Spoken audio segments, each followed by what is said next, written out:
All right, we're finishing up here. Chapter 28 and probably chapter 29 for the finish. It really surprised me to see the sunrise the next morning. By all rights, we should have been dead. I mean, here we were, a sick man unconscious in the bow of a little outrigger, me holding the sail in the middle of the boat, something I wasn't very good at, and Kalola, a girl, on the back of the boat, steering with her paddle, after she'd already told me she didn't know how to steer. The waves were big, the moon set early so it was pitch dark, and to make matters worse, we had no water. By all rights, we should have already been dead. I don't remember deciding to go with them, I just did it. Last night, I'd begged and pleaded with them to wait for me to get Mama and Daddy, to find someone, anyone, to help us. Makalai raised up on one elbow. Weak and feeble, he was still able to remind us of the promise we had made to take him to the city of refuge on the Big Island.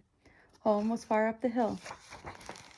It would take a long time to get my parents and bring them back, so I made Kalola wait with her grandfather while I ran after some ginger root.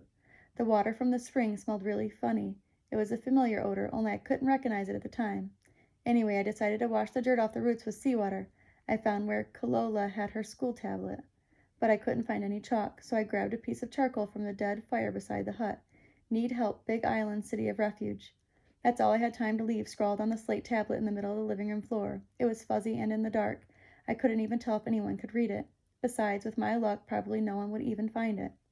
After we paddled out beyond the breakers, I peeled the ginger root with my pocket knife and washed the shavings off with seawater. Trouble was, the salt in the water really dried me out, but the sea was so rough and I was so busy with the sail I didn't even have time to think about getting a drink. Sometime after the moon went down, the sea seemed to calm a tiny bit. When I asked Kalola to hand me the water gourd from the back of the boat, I recognized the smell I'd noticed back at the spring. Creosote, I managed to gasp after all my gagging, spitting, and coughing and sputtering. What is that word? Kalola asked from the back of the outrigger. I dropped the sail and began scooping handfuls of seawater into my mouth. Creosote, I repeated when I had as much of the oily, nasty stuff rinsed out of my mouth as I could. It's an oil of some kind. I don't know how it's made or what it comes from, but we use it back in Oklahoma to soak fence posts. Keeps the moisture from rotting them, and it keeps the bugs out of the wood. It is bad?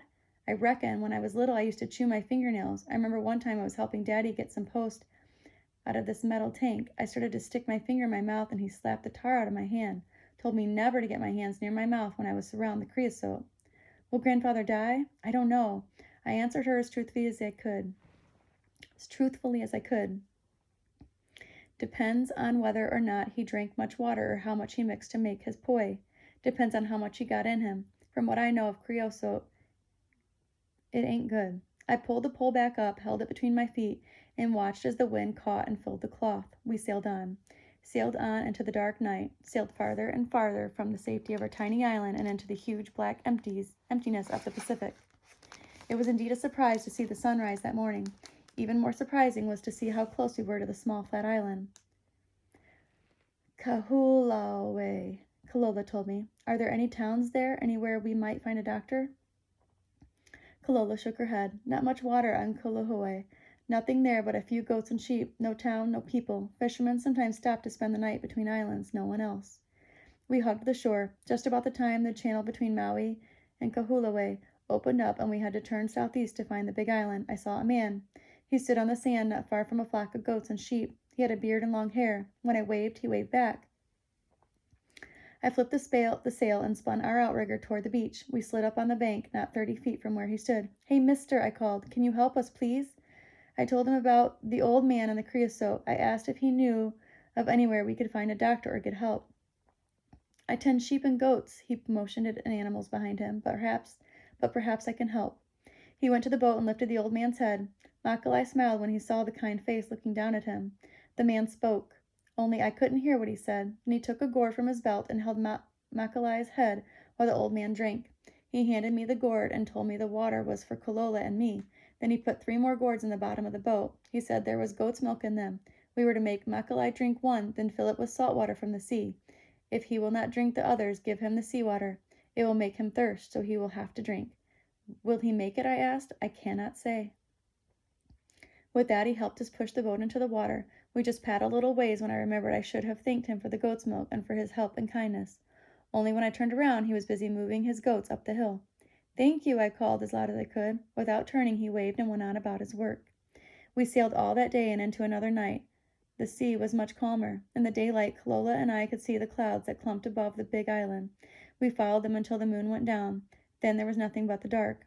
Kalola and I took turns climbing to the front of the outrigger to hold Makalai's head and pour salt water or milk down him. By noon of the next day, we could see land.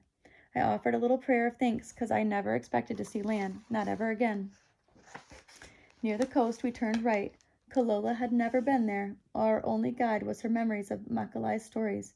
She knew we must pass a town, and she thought she could recognize the place when she saw it. We sailed down the coast of Hawaii. We passed the town of Kona. A bunch of fishing boats were harbored there. Once we sailed close to a big steamer that was making its way out of port. Makalai was still sick. He still said he wanted to die at the city of refuge, but he seemed better. Now and then he even sat up in the boat to throw up over the side. Along about dark, he sat up and pointed to the shore. "The Puānua," he called, then slumped back to the bottom of the boat. It took Kalola and me both to help him up the hill. His old, weak, frail legs wouldn't hold him. We lifted and strained and staggered until we came to an enormous stone wall. The thing was a good 6 feet thick. Huge idols made of rock stood on immense stone platforms. There were no gates, and once inside, we could see the ruins of old thatched huts. We helped Makalai to the center of the place. There, he told us to leave him and go back to the boat. No matter how much we protested, he wouldn't listen. "Please," he said, "if you love me, leave me here with Kane and Lono and Pele and my Kini. I must be alone with them." Kalola and I fell asleep that night, wrapped in each other's arms. Not once did I think of a girl. I just held her. I held her tight, hoping, no, praying, that by holding her I could pull away some of her hurt. Somehow, some way, pull the sadness from her and take it right into myself. She was my world. All I wanted was to protect her, to keep her safe from harm and from pain. Chapter 29. That's how Mama and Daddy found us the next morning, wrapped in each other's arms and asleep in the sand. First off, I never expected anyone to find us, because I was pretty sure we were going to be lost forever in the ocean. Next, I figured if they ever did find the note I left, they'd be mad at me. I mean, not only did I run off in the middle of the night, but I set sail in the dark for some island I'd never been to, much less knew where it was or how to find it. Mama and Daddy loved me, maybe as much as I loved Kalola. They were just so happy to find us alive, they must have forgotten to be mad. James Dole's private yacht bobbed up and down in the sheltered bay. I could see Captain Sanchez and Ching Lung near the bow, watching us. Another man stood on the beach beside a small launch next to our outrigger. We told Mama and Daddy about Makalai and the trip here. We explained the promise both of us had made to the old man about bringing him to this place. Then I stood very straight, with my shoulders back and my head high. I looked Mama and Daddy right in the eye. "Kalola is alone," I said. "Now that her grandfather is gone, she has no one. I'm not leaving. I'm going to stay here with her." "Would rather go home." The voice made all of us spin around. Makalai Pukuai stood behind us. He leaned against a palm tree. His weak, feeble old legs kind of trembled beneath him. Kalola let out a gleeful little squeal and raced to him. I followed her. Mama and Daddy were hot on our heels. Makalai rubbed his tummy with one hand and held his granddaughter for support with the other. "Bitter seawater and sweet milk make old man tummy feel better. Maybe live, after all, but throw up so much. Make me feel empty. Got any food on boat?" It was a wonder Makalai could even walk. What with all 4 of us clumped around him, trying to help, slow and careful, we made our way toward the launch. "We're not leaving," Daddy said as we talked. "Mr. Dole there," he motioned at the tall, slender man who stood between the outrigger and the launch. "Well, we had a long talk while we were trying to track you 2 down. He didn't know anything about charging the workers' rent. We figure that was the Jacobses' doing. And, well, he likes my idea about the chaps to protect the workers' legs. He likes the motor-operated fertilizer sprayer I came up with, too. Mr. Dole came to help when he reached the beach. I guess he heard what Daddy was saying. I'm in the pineapple business to make money." He took Mama's place under Makalai's arm and helped him walk. "I expect my people to work hard. In return, I pay good wages and give them a place to stay.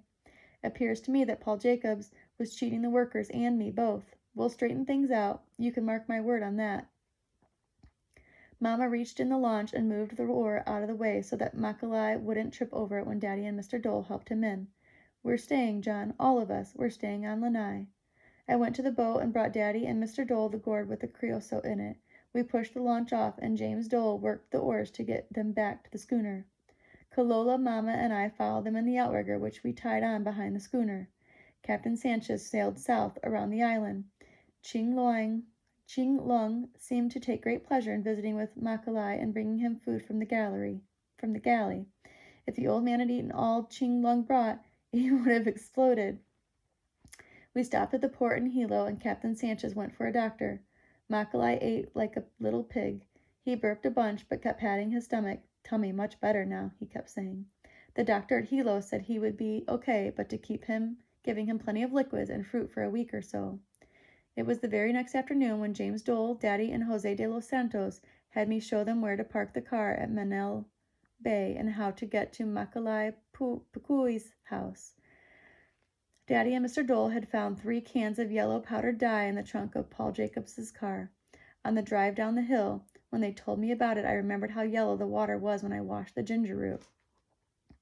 I never could figure out why Paul Jacobs spent so much time pouring dye in the streams. Guess he was trying to find where the water was coming from that flowed into Mr. Pukui's spring.